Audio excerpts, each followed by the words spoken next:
हमाम में सब नंगे, हट डाल पर उल्लू बैठा, अंजामे गुलिस्ता क्या होगा। इन लोगों के कैरेक्टर को अभी हम बोलेंगे नहीं, वो चले गए तो इन लोगों को हम इतना से जानते हैं, क्या क्या बोलते हैं ये, क्या क्या करते हैं झारखंड में, और कहाँ इनका ननिहाल खानदान, सब हमको बोलना नहीं चाहिए। महोदय, हम शुरू करते हैं। बार बार चर्चा होती है बिहार की। प्रधानमंत्री जब से आए, अभी परसों प्रधानमंत्री जी ने कमला नगर में बोला कि हम इमरजेंसी में यहीं रहते थे और जमुना का पानी हम पीते हैं डेली। आप रिकॉर्ड उठा के परसों के स्पीच का सुनिए कि हम जमुना का पानी पीते हैं, हम कमला नगर में ही रहते थे। प्रधानमंत्री जी हमारे कहाँ कहाँ रहते थे, कहाँ नहीं रहते थे, हमको आज तक समझ में नहीं आई कि गुजरात, जो गांधी और पटेल के गुजरात, जो मोहब्बत की नगरी और लोकतांत्रिक व्यवस्था में वसुधैव कुटुंबकम और मानवता के लिए जो प्रतीक थे, आज वो गुजरात गांधी से हटा करके, पटेल से हटाकर उनको नाथूराम गोडसे और नए गुजरात की परिभाषा से परिभाषित की गई। शुरुआत किया गया और जब आए तो उन्होंने काला धन, जाली नोट, 15 लाख रुपया से शुरू की, 2 करोड़ नौकरी, नोटबंदी, जीएसटी, आप उठा करके देख लें, एक भी वादे पर दोबारा, इतना प्रधानमंत्री की नोटबंदी सबसे अहम घोषणा थी, आज तक दोबारा चर्चा इस सदन में नहीं हुई कि नोटबंदी से किनको बेनिफिट मिला, किनको नहीं मिला, नोटबंदी से देश और किसान और महिलाओं की कितनी क्षति हुई, व्यापारियों की कितनी क्षति हुई और मजदूरों के हालात क्या हुए। अध्यक्ष महोदय, जीएसटी के को आप उठा के देख लीजिए, हर व्यक्ति के जेब से पेन, कलम, दवात, पेंसिल, चाय पत्ती, नमक, तेल, सब्जी, दाल, साड़ी, चप्पल, सब चीज पर 3 गुना जीएसटी। ये पैसा मिडिल क्लास के नीचे से लिया जा रहा है। पूरे देश में मिडिल क्लास के पास पैसे नहीं बचे, ना तो नोटबंदी के बाद और ना इतने करे जीएसटी लागू होने के बाद। तो नोटबंदी और जीएसटी को आधार कहा था। लोग कहते हैं हंडी के एक चावल से पता चलती है कि चावल पक गई। अब प्रधानमंत्री जी तिबारा आ गए, 3 बार देश के लोगों ने इन्हें बनाया। हम आपसे कहना चाहेंगे कि अभी जो कुंभ की बात है, प्रधानमंत्री जी हमारे हिंदू के सबसे बड़े, सनातन के विचारधारा कहते हैं कि मैं सबसे बड़ा हूं। मैं एक बाबा का नाम नहीं लूंगा लेकिन कोट करता हूं। उन्होंने कहा कि जो जो लोग मरे हैं वो मोक्ष चलेगा। तो मैं चाहता हूं कि लगभग बाबा और नागा और जो नेता वहां जाते हैं और जो बड़े पैसे वाला, उनको भी डुबकी लगा के मर जाना चाहिए ताकि इन लोगों का कल्याण हो जाए।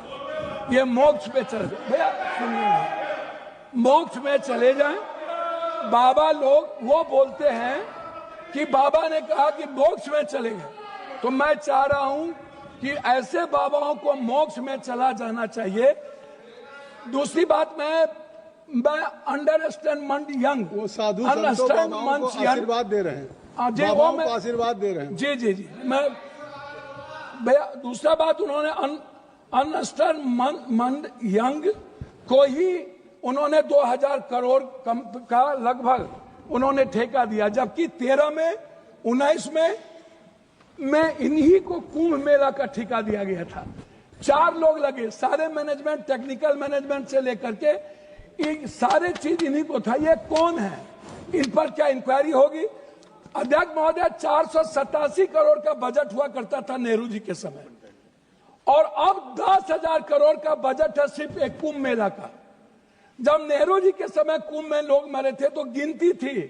जब दुनिया में सोशल मीडिया, इतने बड़े मीडिया प्लेटफॉर्म पे, इतना बड़ा बड़ा हमारा मीडिया है, सब कुछ है, एक बार गिनती नहीं हुई, जबकि 600 से लगभग लोगों का कहना है, वहां आंखों देखे, मेरा नहीं कहना है, कि 300 और 600 के लगभग लोगों की लाशें गई और उसको हिंदू रीति से नहीं जलाया गया।